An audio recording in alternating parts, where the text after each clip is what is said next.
یہ ہے کہ آپ کو اسلام کی طرف آنے کی رغبت کیسے ہوئی؟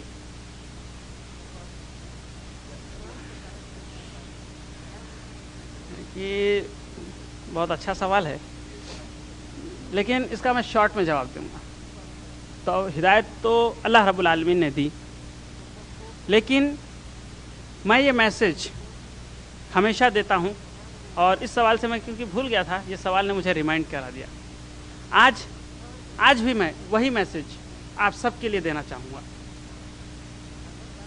میرے ساتھ ایک دوست عمران نامی ایک بچہ پڑھتا تھا، اور اس کے فادر جج تھے۔ بچپن سے ماں باپ نے اپنے بیٹے کو یہ تعلیم دی کہ تم کسی بھی حال میں، کسی بھی قیمت پر نماز نہیں چھوڑو گے، چاہے تم کو کتنی بھی سزا ملے۔ اور میرا مینجمنٹ اسکول کالج کا، وہ ڈیلی ظہر کی نماز پڑھ کے 20 منٹ لیٹ آتا تھا، ڈیلی 20 چھڑیاں مار کھاتا تھا، اور کئی مہینوں سے یہ سلسلہ جاری تھا۔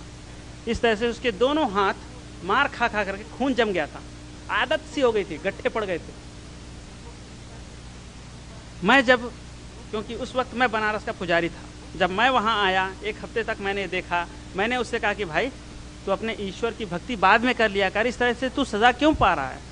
ڈیلی تیرے کو مار پڑ رہی ہے، تو برداشت کر رہا ہے۔ تو اس نے کہا پنڈت جی آپ اپنے ایشور کی بھکتی کبھی بھی کر سکتے ہیں، صبح دوپہر شام مندر میں جا کر کے، یا تو مندر آپ گھر میں بنا لیں، کیونکہ بھگوان آپ کے انڈر کنٹرول ہوتا ہے، آپ بھگوان کے انڈر کنٹرول نہیں ہوتے۔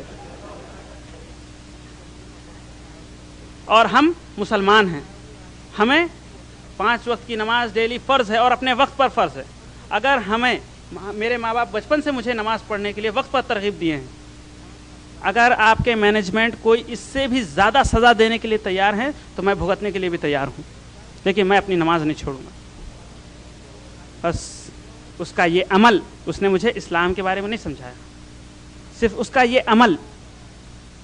اور اس کے والد نے مجھے قرآن دی ہندی میں اس کو ویدوں سے ریسرچ کیا، 3 سال تک ریسرچ کیا، اور اس کے بعد اس نتیجے پر پہنچا جس کا رزلٹ آپ کے سامنے ہے، کہ ایک آچاریہ سنجے پرساد دویدی، آج احمد دوبے آپ کے سامنے ہے، احمد پنڈت۔ اور میسج جو ہمیشہ ہر ایک کو دیتا ہوں، اگر آج کے بعد یہاں سے آپ اپنے بچوں کو بھی عمران بنانے کی کوشش کریں گے یا عمران بنائیں گے، تو انشاءاللہ وہ دن دور نہیں کہ بہت سارے آچاریہ سنجے پرساد دوبے یا اور بہت سارے آچار، بہت سارے لوگ، گوپال رام راج، جو کچھ بھی ہوں گے، جو شنکراچاریہ ہوں گے، وہ احمد بن کر کے آئیں گے انشاءاللہ تعالی، اگر ہم اپنے اولاد کو عمران جیسا بنائیں گے۔ کیونکہ کبھی کسی کا ایک اچھا عمل سے لوگ متاثر ہو کر کے ہدایت کے راستے پہ آ جاتے ہیں۔ میرے دوست عمران کا نماز کا وقت پر پڑھنا اور اس کا سزائیں وہ جو اس کو دی جاتی وہ برداشت کرنا، میرے دماغ میں ایک سوالیہ نشان پیدا کر دیا، اور جس کا نتیجہ یہ ہوا کہ میں جو کر رہا تھا مجھے وہ ہمیشہ غلط دکھائی دے رہا تھا، اور میں اس کے اپوزٹ سوچتا تھا۔ کتابیں پڑھنا اور اس کو ٹیلی کرنا، دیکھنا ہے میں کیا کر رہا ہوں، اور اس سے نفرت۔ آج آپ کے سامنے میں خود حاضر ہوں احمد بن کر،